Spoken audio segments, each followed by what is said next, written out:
এই মানুষগুলোর আশেপাশে কোনো নবী ছিল না, কোনো আলেম ছিল না, কোনো শায়েখ ছিল না, কোনো সাহাবী ছিল না। নিজেদের জন্য তারা নিজেরাই ছিলেন। আর তারা এমন এক এলাকায় বাস করতেন যেখানে সবাই মূর্তি পূজা করত। আর তারা একটি উপসংহারে পৌঁছেছেন, সৃষ্টিকর্তা শুধু একজন, আমরা এগুলোর উপাসনা করতে পারি না। লান্নাদউ মিন দুনিহি ইলাহান। আর এতটুকুর কারণেই আল্লাহ তাদেরকে হিদায়াত দিলেন। অন্য কোনো জ্ঞান না থাকা সত্ত্বেও, কোনো ওহী তাদের কাছে ছিল না। আল্লাহ তাদেরকে হিদায়াত দেওয়ার জন্য এতটুকুই যথেষ্ট ছিল। আর তিনি তাদেরকে এত বেশি হিদায়াত দান করলেন যে আজকের দিনে যারা বছরের পর বছর ধরে দ্বীনের জ্ঞান অর্জন করে, তারা এই যুবকদের কাহিনী অধ্যয়ন করে। কারণ এই যুবকরা আল্লাহর হিদায়াত পেয়েছিল, কারণ আল্লাহ তাদেরকে পথ দেখিয়েছিলেন। আপনার পরিস্থিতি যত অন্ধকারচ্ছন্নই হোক না কেন, আপনার যদি আল্লাহর উপর আশা থাকে, এটাই যথেষ্ট। আসা আইয়াহদিয়ানি রব্বি লিআকরাবা মিন হাযা রাশাদা। এখন আসছে সর্বশেষ এবং এই বিবৃতির সবচেয়ে সুন্দর অংশ। সম্ভবত আল্লাহ আমাকে পথ দেখাবেন। পথ দেখাবেন কোথায়?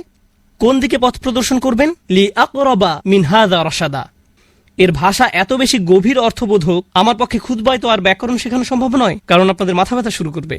চেষ্টা করব বিষয়টাকে যত সহজে তুলে ধরা যায়। আরবি ভাষাতে কখনো বলেন ওই যে ওই দিকে, আবার কখনো বলেন সমস্ত পথ ধরে ওইখানে।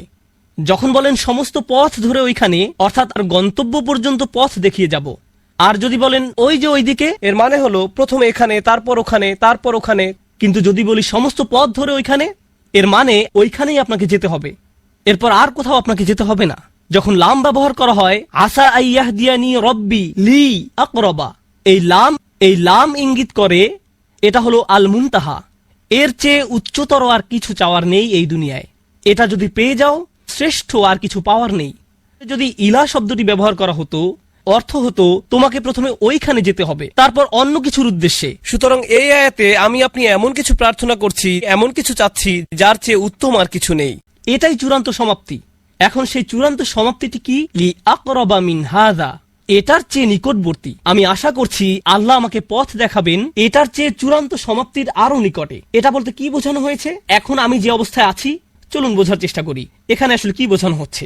আমাদের সবার আলহামদুলিল্লাহ সুম্মা আলহামদুলিল্লাহ কোনো না কোনো মাত্রায় হেদায়েত রয়েছে। আমরা যে শুক্রবারে আল্লাহর ঘরে একত্রিত হয়েছি, এটা প্রমাণ করে যে আল্লাহ আমাদের সবাইকে কোনো না কোনো মাত্রায় হেদায়েত দিয়েছেন। কাউকে তিনি বেশি হেদায়েত দিয়েছেন, আবার কাউকে কম হেদায়েত দিয়েছেন। সালাতে কারো মনোযোগ বেশি থাকে, আবার কারো কম মনোযোগ থাকে। আমরা সবাই একই পর্যায়ে নেই, এটা সত্য। কিন্তু জানেন এই দোয়া আমাদের কি শেখাচ্ছে? আমার চূড়ান্ত লক্ষ্য হলো আমাকে আল্লাহর আরো নিকটবর্তী হতে হবে। আমি এখানে এজন্য আসিনি যে নিজেকে অন্য একজনের সাথে তুলনা করব। আমি এখানে এসেছি শুধু নিজের আজকের অবস্থানের সাথে নিজেকে তুলনা করতে। আমি যদি শুধু নিজের এখনকার অবস্থা উন্নতির জন্য কাজ করে যেতে পারি, এটাই আল্লাহর সামনে চূড়ান্ত সফলতা। এর চেয়ে চূড়ান্ত কোনো সফলতা নেই।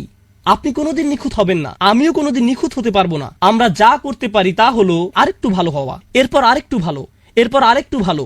শুধু দিন দিন ক্রমাগত উন্নতির চেষ্টা করুন। যদি কেউ এভাবে আল্লাহর নিকটবর্তী হওয়ার চেষ্টায় রত থেকে মারা যায়, সে সফল। অনেক মানুষ কি করে জানেন? তারা অন্যদের সাথে নিজের তুলনা করে। আহা, সে তো পুরো কুরআন মুখস্থ করে ফেলেছে, দেখো কি সুন্দর তার তেলাওয়াত, সে প্রতিদিন মসজিদে যায়, আজানের পূর্বে এসে উপস্থিত হয়। সে যে আল্লাহর কত ইবাদত করে, সে কত বেশি জানে, সে আরবি জানে, তাফসির জানে, এটা জানে, ওটা জানে। তারা মুসলিম হিসেবে আমার চেয়ে কত উত্তম পোশাক পরে। নিজেকে অন্যের সাথে তুলনা করবেন না। আল্লাহ আপনার কাছে এটা চান না। আল্লাহ আপনাকে অন্যের পাশে রেখে তুলনা করবেন না। তিনি তো আপনাকে এমনকি দুনিয়াতে অন্যের সাথে তুলনা করতে চান না। আর আখিরাতের কথা বাদই দিলাম। ওয়ালা তাতামান্নাউ মা ফাদ্দালাল্লাহু বিহি বা'দুকুম আলা বা'দ। অন্য মানুষদেরকে যা দেওয়া হয়েছে তার আকাঙ্ক্ষা করো না, নিজের প্রতি এমন অন্যায় করো না। তাহলে আমরা কি শিখছি? উদাহরণস্বরূপ আমরা শিখছি, আপনি আজকে কোরআন তেলাওয়াত শেখা শুরু করলেন, আপনার বয়স হয়ে গেছে 35, 30 বছর যাবত বইটা খুলেও দেখেননি। সিদ্ধান্ত নিলেন আজ থেকে কোরআন তেলাওয়াত করার। আপনি এমনকি বিসমিল্লাহও পড়তে পারছেন না, আরবি বা অক্ষরটি দেখতে কেমন সেটাও ভুলে গেছেন। আপনার বয়সের মানুষেরা বড়দের মতো করে পড়তে পারে, এখন আপনাকে বাচ্চাদের মতো শিখতে হচ্ছে। এতে কোনো সমস্যা নেই। আপনি যখন আলিফ পড়া শিখছেন, বা পড়া শিখছেন এবং আল্লাহর দিকে কিছুটা অগ্রসর হয়েছেন, এখন এই অবস্থায় যদি আপনার মৃত্যু হয়, আপনি হয়তো একজন হাফেজে কোরআনের চেয়ে উত্তম, যে সম্পূর্ণ কোরআন মুখস্থ করেছে, কিন্তু এর প্রতি কোনো কদর নেই। কে নিজেকে আরো উত্তম মানুষ হিসেবে গড়তে চায়, জানা যাবে অন্তর থেকে, আর আল্লাহ সেটা জানেন। তাই আল্লাহর দিকে অগ্রসর হওয়ার ক্ষেত্রে এখন যে অবস্থায় আছেন তাকে ছোট করে দেখবেন না। মানুষ আপনাকে ছোট করে দেখতে পারে, কিন্তু আল্লাহ আপনার চেষ্টাকে ছোট করে দেখেন না। মনে হয় যেন আল্লাহর কাছ থেকে হিদায়াত পাওয়া অনেক কঠিন, আর আল্লাহ হিদায়াতের দরজাকে বিস্তীর্ণ রূপে খোলা রেখেছেন। তিনি শুধু আমাদেরকে বলেছেন এই দোয়া করার জন্য, ইয়া আল্লাহ আমাকে পথ দেখান, লি আকরাবা মিন হাযা রাশাদান। রশাদান মানে সত্য পথের হেদায়েত। এই আয়াতের শেষ শব্দ রশাদান ইঙ্গিত করছে আপনি যে এই দোয়াটি করছেন তা প্রমাণ করে আপনি ইতোমধ্যে কিছুটা হেদায়েত পেয়ে গেছেন। আপনার বলা উচিত নয় আমি পথভ্রষ্ট। এই আয়াত স্বীকার করে নিচ্ছে আল্লাহ যে আপনাকে দোয়া করার সামর্থ্য দিয়েছেন, এই সামর্থ্য নিজেই আল্লাহর পক্ষ থেকে আপনার জন্য একটা হেদায়েত। আল্লাহ আপনাকে আরো দিবেন, তিনি আরো দিবেন এবং তিনি আরো দিবেন। মুসলমানরা এমনই আশাবাদী এক জাতি, যখন পৃথিবীতে হেদায়েত নেমে আসে তখন এর সাথে প্রশান্তি আসে, ইতমিনান আসে, হৃদয় প্রশান্তিতে পূর্ণ হয়ে যায়। তাদের অনুসরণ করো যারা তোমাদের কাছে কোনো বিনিময় প্রত্যাশা করে না। এটাই সরল অনুবাদ। অনুসরণ করো যে তোমাদের কাছে কোনো বিনিময় চায় না। ওয়াহুম মুহতাদুন, আর তারা সরল পথে অঙ্গীকারবদ্ধ। মুসলিমরা কোরআনের যে ধারণাগুলোকে ভুল বুঝেছে এটি তারই। কোরআন বলেছে যে তারা কোনো বিনিময় প্রত্যাশা করেনি। ভাই, আপনার প্রোগ্রামের জন্য কেন ফি নির্ধারণ করেছেন? না না, এটা জানার বিষয়। কোরআন আরও বলছে ইয়াশতারুনা বিআয়াতিল্লাহি সামানান কলিলান, তারা আল্লাহর আয়াত বিক্রি করে সামান্য মূল্যের জন্য। নিজের জন্য আপনার লজ্জিত হওয়া উচিত। আল্লাহর আয়াত বিক্রি করা গোটা কোরআনের সবচেয়ে ভুল বোঝা ধারণাগুলোর একটি। বিষয়টা খুলে বলছি। রসুল সাল্লাল্লাহু আলাইহি সাল্লাম মুসাব ইবনে উমাইরকে মদিনায় প্রেরণ করেছিলেন। জানেন আপনারা, মুসাব ইবনে উমাইর ছিলেন অত্যন্ত প্রতিভাবান তরুণ, যাকে মদিনায় প্রেরণ করা হয়েছিল কোরআন শিক্ষা দেওয়ার জন্য। তিনি ছিলেন অত্যন্ত ধনী পরিবারের সন্তান, কিন্তু তার পরিবার তাকে ত্যায্য করেছিল। এরপর তার পরিধানের বস্ত্রও ছিল না। বদরের যুদ্ধে তিনি শহীদ হলেন। কাফনের কাপড় দিয়ে যখন তার পা আবৃত করা হলো, মাথা উন্মুক্ত হয়ে গেল। আবার যখন মাথা আবৃত করার চেষ্টা করা হলো, পা উন্মুক্ত হয়ে গেল। রসুল সাল্লাল্লাহু আলাইহি সাল্লাম তাকে মদিনায় প্রেরণ করলেন কি শিক্ষা দেওয়ার জন্য? কোরআন। সকালের নাস্তার জন্য তিনি কি খাবেন? সূরা বাকারা। দুপুরে কি খাবেন? রাতে কি খাবেন? রাসূল সাল্লাল্লাহু আলাইহি সাল্লাম তার জন্য বেতনের ব্যবস্থা করেছিলেন, যাতে তিনি তার কাজ করতে পারেন। কোরআন শিক্ষাদানের জন্য তাকে অর্থ প্রদান করা হয়েছিল। তারা আল্লাহর আয়াতকে বিক্রি করে, এই কথার অর্থ কি জানেন? এর মানে কি? এর মানে হলো আয়াতগুলোর নির্দিষ্ট অর্থ রয়েছে, কিন্তু মানুষ তা শুনতে চায় না। তো আপনি অর্থ পরিবর্তন করে দিলেন, আর মানুষ যা শুনতে চায় আপনি তাই বললেন, যার ফলে তারা আপনার প্রতি রাগান্বিত হবে না। আপনি মানুষকে এমন জবাব প্রদান করেন যা শুনে তারা ভালো বোধ করবে, আর তারা যা শুনতে ভালো বোধ করবে না সেগুলো আপনি এড়িয়ে গেলেন। এভাবেই তারা আপনাকে পছন্দ করতে থাকে, আর আপনি নিজের জনপ্রিয়তা ধরে রাখেন। এটাই সামান্য মূল্যে আয়াত বিক্রি করা। সামান্য মূল্য বলতে এখানে মানুষের সন্তুষ্টিকে বোঝানো হচ্ছে। বুঝতে পারছেন? এখানে আয়াতটি হলো তার অনুসরণ করো যে তোমাদের কাছে কোনো বিনিময় চায় না। এমন কাউকে অনুসরণ করো যে তোমার কাছে কোনো বিনিময় চায় না। আসুন এটা বুঝি। এটা সকল নবীদের একটা মূলনীতি। প্রত্যেক নবী এমন জাতির মাঝে এসেছেন যেখানে গুরুতর কোনো সমস্যা ছিল। আর যখন একটি জাতির গুরুতর কোনো সমস্যা থাকে, মূলত একটি জাতির ভারসাম্যপূর্ণ থাকা চাই। কিন্তু যখন তারা কোনো অপরাধ সংঘটিত করে, তখন তারা ভারসাম্য হারাতে থাকে, আর ভারসাম্যহীনতা খারাপ হতেই থাকে, হতেই থাকে, হতেই থাকে। এটা এমন অবস্থায় পৌঁছে যখন গোটা জাতিটা ভেঙে ছিন্ন ভিন্ন হওয়ার উপক্রম হয়। আর রাসূলের কাজ হলো তাদেরকে সেই ভারসাম্যহীনতা থেকে টেনে তোলা এবং আবারও সঠিক অবস্থানে নিয়ে আসা। বুঝতে পারছেন? কিন্তু যখন একটি ভারসাম্যহীনতা জনপ্রিয় হয়ে যায়, সকলে এটা করতে থাকে, সকলেই এতে অভ্যস্ত হয়ে যায়, আর এটা উদযাপনের বিষয়ে পরিণত হয়, এটাই ফ্যাশনে পরিণত হয়, তখন এটার বিরুদ্ধে বলা কি সহজ? না। উদাহরণস্বরূপ এখনকার সময়ে সমকামিতার বিরুদ্ধে বলাটা বেশ কঠিন হয়ে গিয়েছে, তাই না? লূত আলাইহিস সালাম কি এমন সময়ে বসবাস করেছেন যখন এটা জনপ্রিয় ছিল? হ্যাঁ। তাকে কি এর বিরুদ্ধে কথা বলতে হয়েছিল? হ্যাঁ। তিনি কি এর জন্য বিরোধিতার সম্মুখীন হয়েছিলেন? হ্যাঁ। বিষয়টা কোরআনে আসার পেছনে কারণ রয়েছে। আপনি যদি এর বিরুদ্ধে বলেন, মানুষ আপনার দিকে তেড়ে আসবে। লূত আলাইহিস সালামের কথা কোরআনে এজন্যই এসেছে। যখন আপনি এমন বিষয় নিয়ে কথা বলেন যাতে গোটা সমাজ আচ্ছন্ন থাকে, তারা এই বিষয়টির প্রশংসা করে, আর আপনি এর বিরুদ্ধে কথা বলেন, তখন তারা আপনার দিকে তেড়ে আসবে। এখন যদি আপনি অর্থ উপার্জন অব্যাহত রাখতে চান, অথবা যদি আপনি সেই সমাজে বসবাস অব্যাহত রাখতে চান, আপনি যদি নিরাপদ অবস্থানে থাকতে চান, তখন আপনি কোন বিষয়গুলো এড়িয়ে যাবেন? সেই বিষয়গুলো যা নিয়ে তারা আচ্ছন্ন।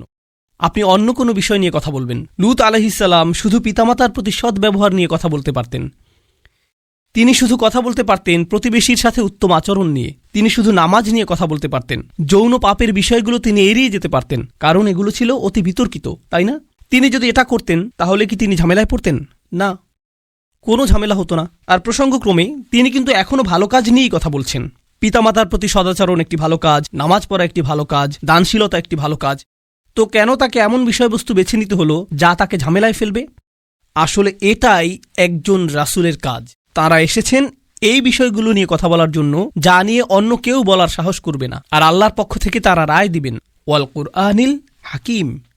তারা আল্লাহর পক্ষ থেকে রায় দিবেন, আর এটা বারবার বারবার বারবার বারবার দিবেন। সেই সমাজের মূল্যবোধকে আক্রমণ করবেন, আর বারবার বারবার আক্রমণ করবেন। কিন্তু এক্ষেত্রে তারা পরোয়া করেননি, কারণ এই পাপ কাজগুলোর বিরুদ্ধে কথা বলতেই হবে। আর নিশ্চিতভাবেই যখন কেউ এটা করেন, কোনো বিনিময়েই তারা আগ্রহী থাকেন না, কারণ বিনিময় থেকে বঞ্চিত হওয়ার জন্য এই কাজগুলোই যথেষ্ট।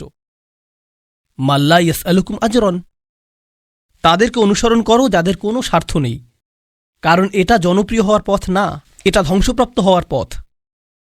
ওয়াহুম মুহতাদুন, তারা তাদের ব্যক্তিগত জীবনে সুপথ প্রাপ্ত, সৎ পথের প্রতি অঙ্গীকারবদ্ধ।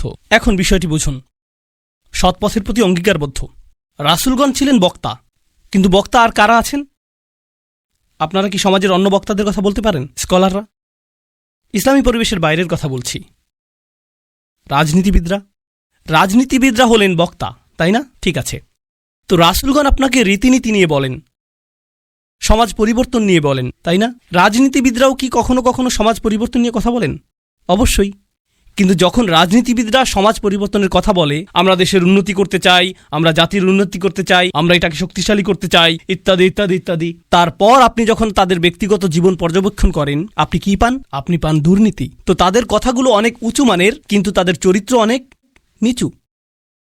আর প্রসঙ্গক্রমে আপনি দেখেন যে তারা উঁচু মানের জিনিসগুলো নিয়ে কথা বলে এজন্য যে তারা ক্ষমতা চায়, তারা মন্ত্রী হতে চায়, তারা বিনিময় চায়, তারা কোনো কিছুর প্রতি লালায়িত। যখন নবীরা কথা বলেন, তারা কি চান?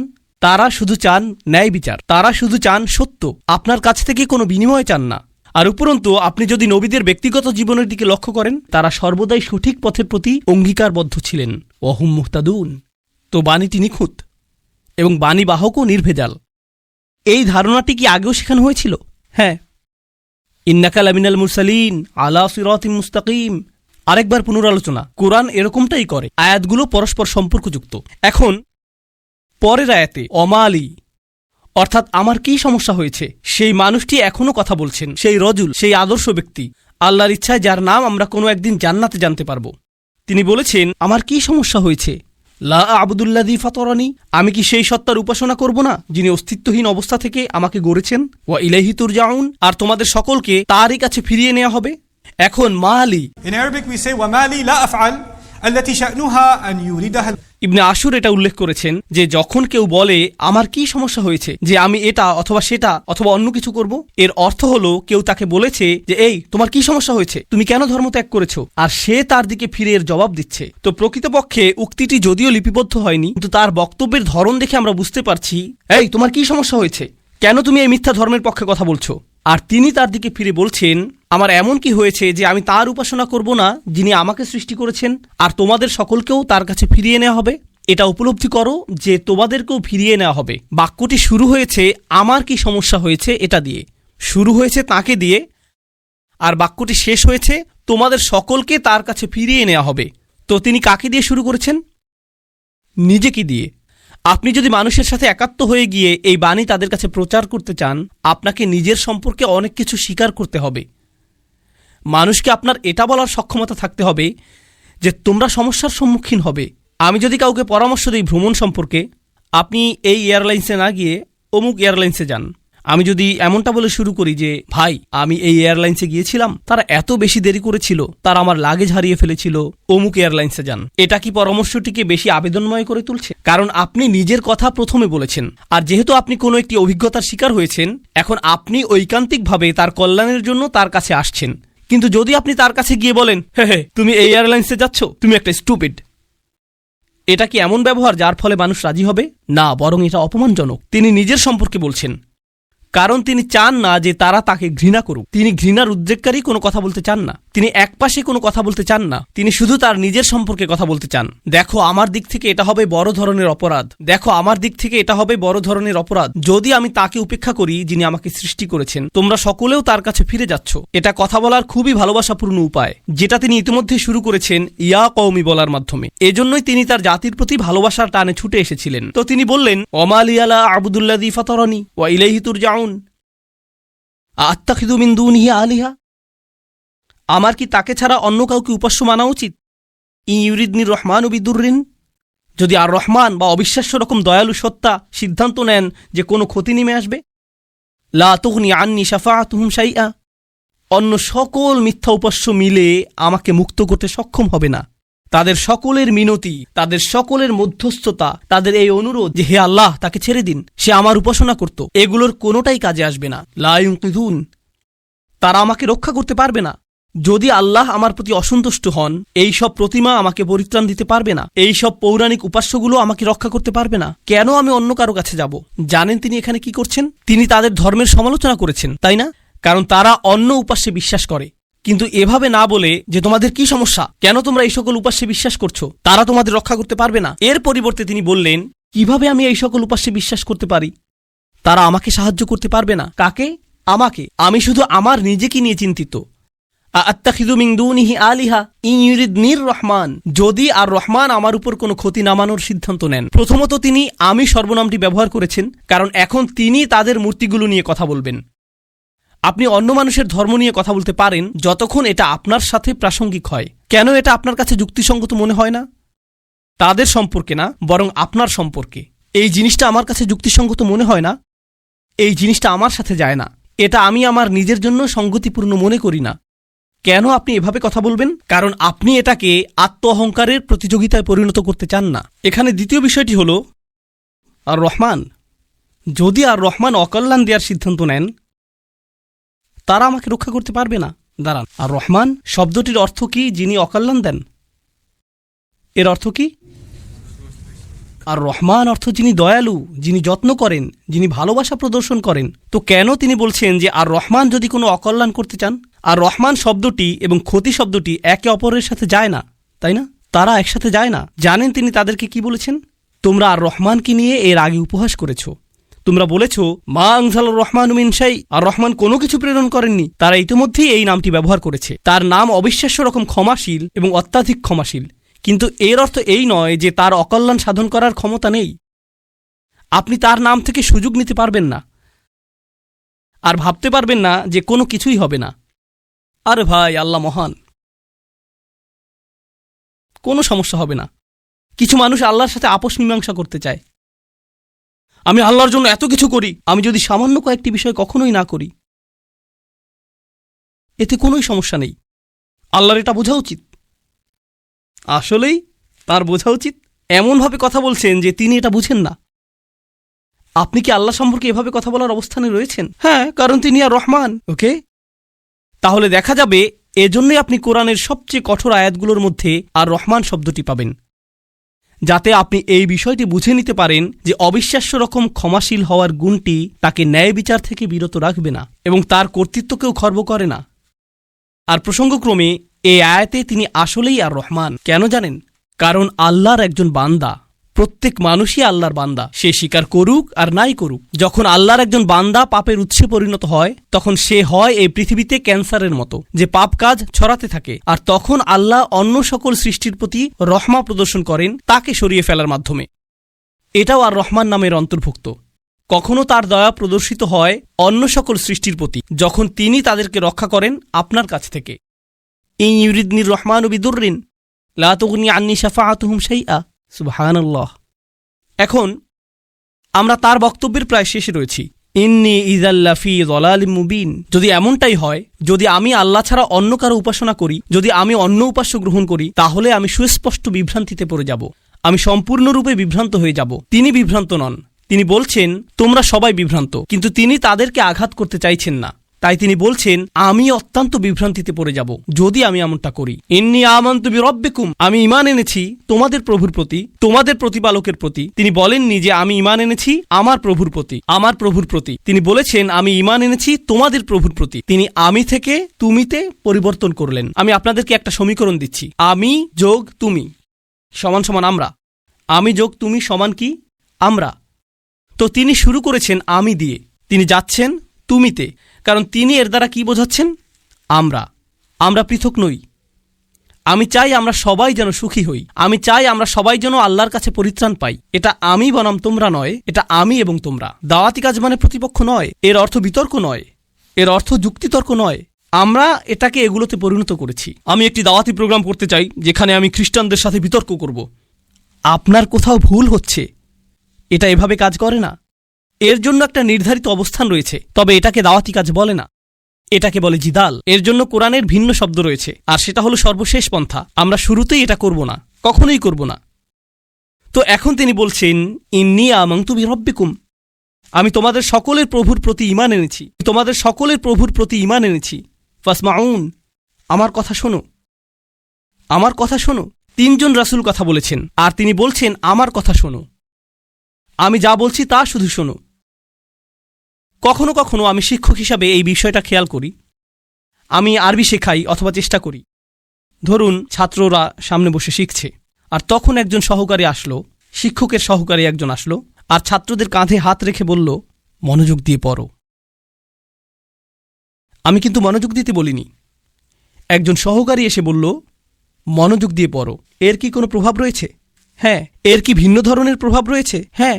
যখন আরেকজন ছাত্র আপনার কাছে এসে বলে, ভাই পড়াশোনা করো, শিক্ষক বলেন যে পরীক্ষার জন্য পড়াশোনা করো। হ্যাঁ, অবশ্যই আমি পরীক্ষার জন্য পড়াশোনা করব। তারপর আপনি রাত 8টার সময় বাস্কেটবল খেলা দেখছেন, আর আপনার বন্ধু এসে বলল, আরে ভাই চলো পড়াশোনা করি। এটার কি ভিন্ন প্রভাব থাকবে? অবশ্যই থাকবে। এই সাহাবী এটা বুঝতে পেরেছিলেন, রাসূলদের এই সঙ্গীটি তা বুঝতে পেরেছিলেন। তার কাছে রয়েছে স্বতন্ত্র স্থান, সূর্যের আছে নিজস্ব স্থান, চাঁদেরও রয়েছে নিজস্ব স্থান। এটা প্রতিযোগিতা নয়। আমার কথা শুনো, এটা এতটাই ভালোবাসাপূর্ণ চমৎকার বক্তব্য। আর আমি এখানে বলতে চাই যে তার বক্তব্যটি এখানে 3 জন রাসূলের থেকেও বেশি কাজ করেছিল। এই আয়াতগুলোতে তার বক্তব্যের বেশি প্রভাব রয়েছে 3 জন রাসূলের তুলনায়। এটা কেন? এটা আমাদেরকে শিখানোর জন্য যে আল্লাহ যাকে চান তাকেই বিজয় প্রদান করেন। আল্লাহ তাকেই কবুল করবেন যার প্রতি তিনি রাজি হবেন। পার্থিব ফলাফল এবং পার্থিব পরিণাম আল্লাহর কাছে অর্থবহ নয়, বরং প্রচেষ্টাই আল্লাহর কাছে অর্থবহ। পার্থিব ফলাফল হল যখন আল্লাহ সিদ্ধান্ত নেবেন তখন তিনি দুয়ার খুলে দিবেন, এটাই হবে। পরের আয়াতটি বলছে, ইলাদ খুলিল জান্নাহ। বক্তব্যের অংশটি প্রায় শেষ। ইলাদ খুলিল জান্নাহ, জান্নাতে প্রবেশ করো। দাঁড়ান, তিনি তো তার লোকদের সাথে কথা বলছিলেন, এখন বলা হচ্ছে জান্নাতে প্রবেশ করো। কি ঘটল? তাকে হত্যা করা হয়েছিল। তিনি এত ভালোবাসাপূর্ণ উদ্বেগপূর্ণ বক্তব্য দিলেন, শহরের প্রান্ত থেকে তার লোকদের কাছে ছুটে আসলেন, তাদেরকে বোঝানোর চেষ্টা করলেন। তারা রাসূলদেরকে স্পর্শ করতে পারল না, কারণ রাসূলগণ আল্লাহ প্রদত্ত নিরাপত্তায় ছিলেন। কিন্তু সেই একমাত্র ঈমানদার হত্যার শিকার হলেন। এই ঘটনাটিতে ঈমানদারদের জন্য শিক্ষা রয়েছে, তাই না? এখন সামান্য কয়েকজন ঈমানদার যারা রাসূল সাল্লাল্লাহু আলাইহি সাল্লামের উপর ঈমান এনেছিলেন, তাদেরকে মানসিকভাবে প্রস্তুত করা হলো, এর জন্য তোমরাও হত্যার শিকার হতে পারো। ইয়াসির, সুমাইয়া, বিলালও মৃতপ্রায় হয়ে গিয়েছিলেন রাদিয়াল্লাহু আনহুম। আপনি হত্যার শিকার হতে পারেন শুধু এটা বলার কারণে, শুধু আল্লাহ সম্পর্কে কথা বলার কারণে। তো তিনি জান্নাতে প্রবেশ করলেন এজন্য না যে তাকে স্থানান্তরিত করা হয়েছিল, বরং তাকে হত্যা করা হয়েছিল। আর প্রসঙ্গক্রমে তারা কিভাবে রাসূলদের হত্যা করার সিদ্ধান্ত নিয়েছিল? পাথর নিক্ষেপ করে এবং আমৃত্যু নির্যাতন করার মাধ্যমে। মনে আছে এটা? তাই তিনি সহজ কোনো মৃত্যুর শিকার হননি। তো তিনি একজন শহীদ, কারণ শহীদগণ সরাসরি জান্নাতে প্রবেশ করেন। তিনি সরাসরি জান্নাতে প্রবেশ করলেন। আর তার উক্তি এটা ছিল না, হে আল্লাহ তাদেরকে শাস্তি দিন, কারণ এই কাফিররা আমাকে হত্যা করেছে। ঈমানদারদের পক্ষ হয়ে প্রতিশোধ গ্রহণ করা উচিত। ক্বালা ইয়া লাইতা কওমি, ক্বালা ইয়া লাইতা, প্রথম শব্দগুলো, ওহ যদি শুধুমাত্র, কওমি ইয়ালামুন, আমার লোকেরা যদি শুধু জানতে পারত, যদি আমার লোকদের জানার কোনো উপায় থাকত। তিনি এখনও তাদেরকে ভালোবাসেন। কল্পনা করতে পারেন জান্নাতে হাঁটছেন, সেখানে কি দেখতে পাবেন? যাওয়াতা আফনান ফাবিআইয়ি আলাই রাব্বিকুমা তুকাযযিবান। আপনি জান্নাতে গাছ দেখবেন আর তা আপনাকে সম্মোহিত করবে। আপনি ঝর্ণাধারা দেখবেন আর সম্মোহিত হয়ে যাবেন। আপনি ফল দেখতে পাবেন আর প্রথম কামড়ের পর আপনি নিজেকে হারিয়ে ফেলবেন। আপনি আপনার সুন্দরী স্ত্রীদের দেখবেন আর আনন্দে দিশেহারা হয়ে যাবেন। তিনি এই সব কিছু দেখছেন আর তিনি বলছেন না ও, তিনি শুধু বলছেন, ও আমার লোকেরা, যদি শুধু তারা জানতে পারত। সুবহানাল্লাহ। তিনি জান্নাতে পৌঁছে গেলেন, তবুও তার লোকদেরকে ভুললেন না। জানেন বিচার দিবসে মানুষ সবকিছু ভুলে যাবে। মা তার সন্তানকে ভুলে যাবে। ইয়াউমা তারাউনাহা তাযহালু কুল্লু মুরদাআতিন আম্মা আরদাআত। সেই দিন প্রত্যেক স্তনদানকারী মা তার সন্তানকে ভুলে যাবে। ইয়াউমা ইয়াফিরুল মারউ মিন আখিহি ওয়া উম্মিহি ওয়া আবিহি ওয়া সাহিবাতিহি ওয়া বানিহি। সেদিন প্রত্যেক মানুষ তার ভাইয়ের কাছ থেকে পালিয়ে বেড়াবে। সূরা মারিজে এসেছে। ওয়া ফাসিলাতিল্লাতি তুই, তার মা, তার স্ত্রী, তার সন্তান, তার অভিভাবক, তার গোটা গোত্র সে তাদের সবার কাছ থেকে পালিয়ে বেড়াবে, সে কারো সাথে কোনো কিছু করতে চাইবে না। ওয়াতাকাত্তাআত বিহিমুল আসবাব, কোরআন বলছে সকল সম্পর্ক ছিন্ন হয়ে যাবে। কিন্তু ঈমানদারদের জন্য এমনটা হবে না। ঈমানদারদের জন্য এমনটা হবে না। সে জান্নাতে প্রবেশ করবে এবং তার ভালোবাসা অব্যাহত থাকবে। কার জন্য? তার লোকদের জন্য যারা হলো কাফির এবং নবীদের শত্রু, কারণ তারা এখনো জীবিত এবং এখনো তাদের আশা রয়েছে। আপনি এমন মানুষের উপর আশা ছাড়বেন না যারা এখনো জীবিত। আর আল্লাহ এমনভাবে আমাদের কাছে বর্ণনা করেছেন যেন তিনি তখনও ঘটনা দেখছিলেন। আল্লাহ তাকে দুনিয়ার ক্যামেরা ভিউ প্রদান করেছিলেন যাতে তিনি দেখতে পারেন যে কি ঘটছে। আর তিনি জান্নাত থেকে দেখে বলছেন যদি তারা জানতে পারে। তিনি বলেননি যে যদি তারা জানতে পারত, আলিমু, বরং তিনি বলছেন ইয়া লাইতা কওমি আলামুন, যদি শুধু তারা জানতে পারে। তিনি এখনই দেখছেন কি ঘটছে, আল্লাহ তাকে দেখাচ্ছেন। সুবহানাল্লাহ। আর তারপর আপনি বুঝতে পারেন যে একনিষ্ঠতা আসলে কি। আমরা মুসলিমরা একনিষ্ঠতার কৃত্রিম ধারণা তৈরি করেছি। আমি এটা মানতে পারি না। একনিষ্ঠতা শব্দটিকে নিয়ে আমরা যা করছি, তুমি যা করো তার সবকিছুতে ইখলাস থাকতে হবে। সব সময় তোমার নিয়তকে যাচাই করে চলবে। এখনই যাচাই করুন, কারণ যদি একনিষ্ঠতা না থাকে তাহলে তোমার কোনো কাজেরই মূল্য থাকবে না। আর তোমার একনিষ্ঠতা থাকতে হবে শুধু এবং শুধুমাত্র আল্লাহর জন্য। আমি এর সাথে দ্বিমত পোষণ করব, আমি জানি। এখনই আমাকে হত্যা করতে আসবেন না। রাসূল সাল্লাল্লাহু আলাইহি সাল্লাম একজন মানুষের কথা বলছেন যে অনেক পাপ করেছে, অনেক পাপ। সে নামাজ পড়ে না, কিছুই করে না। একদিন সে হাঁটতে হাঁটতে একটি তৃষ্ণার্ত কুকুর দেখতে পেল। তৃষ্ণায় কুকুরটির জিহ্বা বের হয়ে আছে। আর লোকটি সিদ্ধান্ত নিল যে নিজে পান করার আগে সেই কুকুরটিকে পান করাবে। শীঘ্রই লোকটি মারা গেল আর আল্লাহ তাকে জান্নাত দান করলেন। হ্যাঁ, আসুন ঘটনাটা খেয়াল করি। এই লোকটি, সে কি বিশ্বাসী? আমরা জানি না। সে কি নামাজ পড়ে? না। যখন সে কুকুরটিকে পান করাচ্ছিল, সে কি বলেছিল যে দাঁড়াও, আগে নিয়তের ইখলাস এনে নেই, আমি শুধু এটা করছি আপনার জন্য, ইয়া আল্লাহ, কুকুরের এই বের হয়ে থাকা জিহ্বা আমার কাছে মূল্যহীন, আমি শুধু আপনার সন্তুষ্টি কামনা করি, আর তারপর আমি কুকুরটিকে পানি খাওয়াই। তিনি এমনটা করেছিলেন?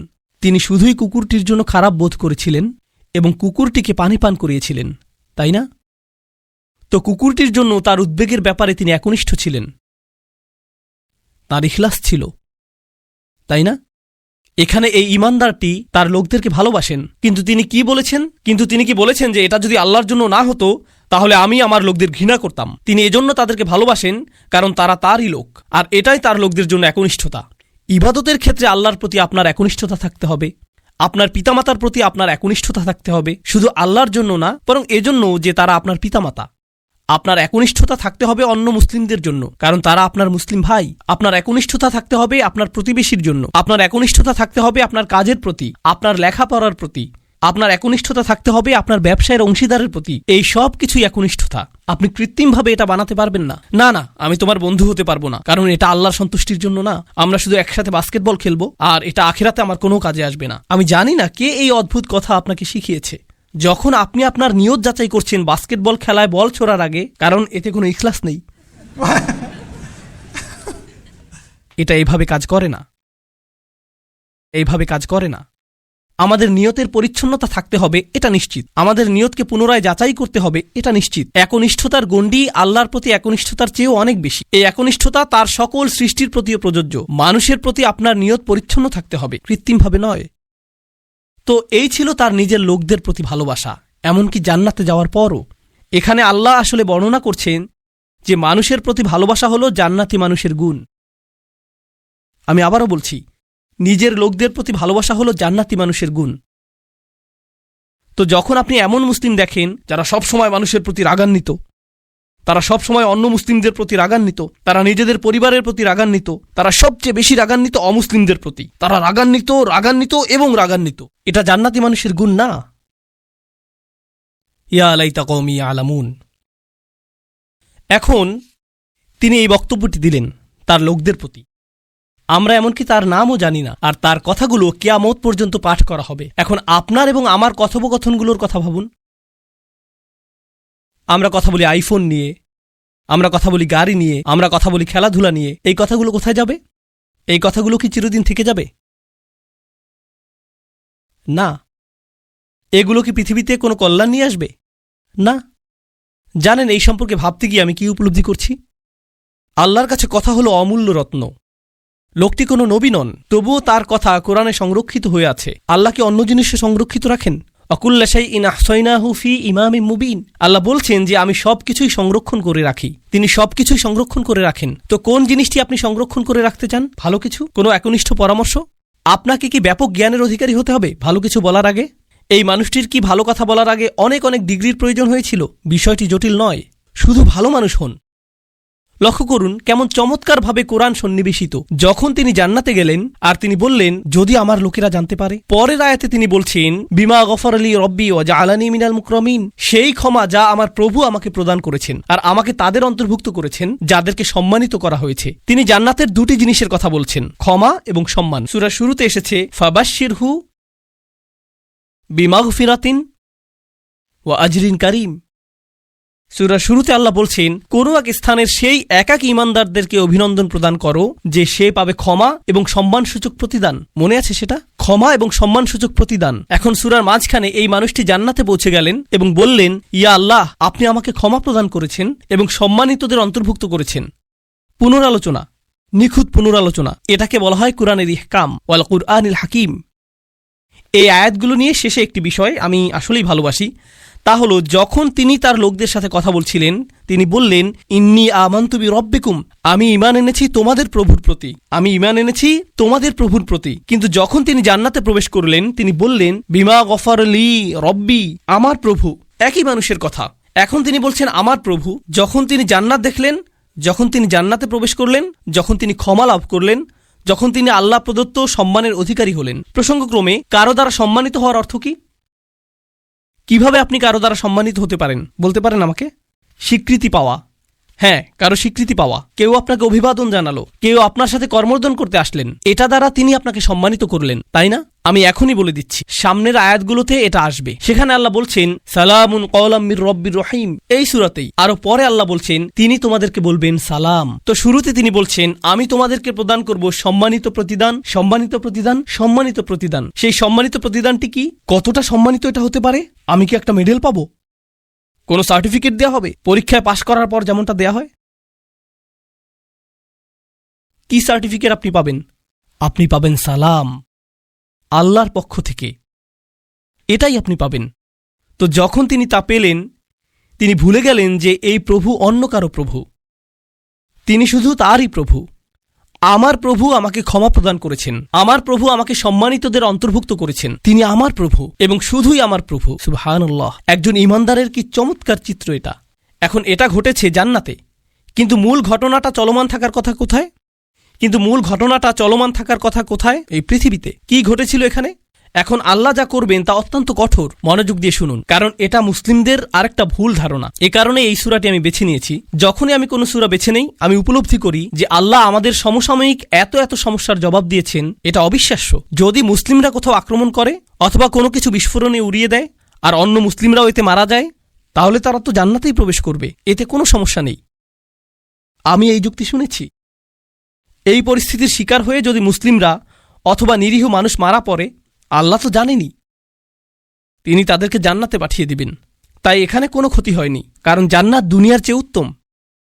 আমি জানি না যে আপনি এই ধরনের বিকারগ্রস্ত কথা শুনেছেন কিনা, কিন্তু আমি এটা অনেকবার শুনেছি। এখন আমি আপনাদেরকে এই বিষয়ে কিছু কথা বলবো। আল্লাহ কি এই মানুষটিকে জান্নাত প্রদান করেছেন? হ্যাঁ, কিন্তু আল্লাহ তাকে জান্নাত প্রদান করার অর্থ এটা না যে আল্লাহ সেই লোকদের প্রতি রাগান্বিত নন যারা তাকে হত্যা করেছিল। ঘটনাটির ধারাবাহিকতা পৃথিবীতে চলতে লাগলো। যখন তিনি জান্নাতে মনোরম সময় উপভোগ করছিলেন, আল্লাহ তার হত্যার প্রতিশোধ গ্রহণ করেছেন। ওমা আনজালনা আলা কওমিহি মিন বাদিহি মিন জুনদিম মিনাস সামাই ওমা কুন্না মুনজিলিন, আমরা আকাশ থেকে কোনো সেনাবাহিনী প্রেরণ করব না এই লোকদের জন্য। এই নগণ্য কুরাইশরা তারা মনে করেছে যে অনেক বড় কিছু হয়ে গিয়েছে। এই পৃথিবীতে তারা তুচ্ছ, গুরুত্বহীন। অর্থনীতিতে, রাজনীতিতে, জ্ঞানে, বিজ্ঞানে এই লোকদের ধ্বংস করার জন্য বিশেষ কোনো প্রস্তুতির প্রয়োজন নেই। আকাশ থেকে আমার কোনো সেনাবাহিনী প্রেরণের প্রয়োজন নেই। সেনাবাহিনীর কথা উল্লেখ করার কারণ হলো যখন আপনি কুরাইশদেরকে সতর্কবাণী প্রদান করেন যে আমি তোমাদেরকে সতর্ক করছি, তারা বলবে কোন সেনাবাহিনী? আর যখন রসুলগণ তাদেরকে সতর্ক করলেন তারা বলছে তোমাদের সাথে কোনো সেনাবাহিনী রয়েছে? এই হুমকি কোথা থেকে আসছে? শুধু তোমরা আর নগণ্য কিছু ঈমানদার? আর আল্লাহ বলছেন তাদেরকে ফেরেশতার সেনাবাহিনী প্রদর্শন করার আমার প্রয়োজন নেই। তারা বলবে, ওকে, যদি ফেরেশতা দিয়ে তৈরি সেনাবাহিনী থাকে তোমার কাছে, যারা তোমার কাছে ওহী নিয়ে আসে, যদি সেই ফেরেশতা গোটা আকাশ জুড়ে থাকে, ওয়ালাকাদ রাআহু বিল উফুকিল মুবিন, তিনি জিবরিল আলাইহিস সালামকে গোটা আকাশ জুড়ে থাকার অবস্থায় দেখেছেন, তাহলে কেন তুমি জিবরিলকে কিছু ক্ষমতা প্রদর্শন করতে বলছো না, যাতে আমাদেরকে ধ্বংস করে দিতে পারে? হ্যাঁ, আর আল্লাহ বলছেন আমি তোমাদেরকে এর জবাব দিয়ে সম্মানিত করব না। তোমাদের মতো নগণ্য জীবকে ধ্বংস করার জন্য আমার ফেরেশতার প্রয়োজন নেই, তোমরা তারও যোগ্য না। আল্লাহ কি আগের জাতিগুলোকে ধ্বংস করার জন্য ফেরেশতা পাঠিয়েছিলেন? হ্যাঁ, তিনি পাঠিয়েছিলেন। আল্লাহ বলছেন কুরাইশরা এমনকি এরও যোগ্য না।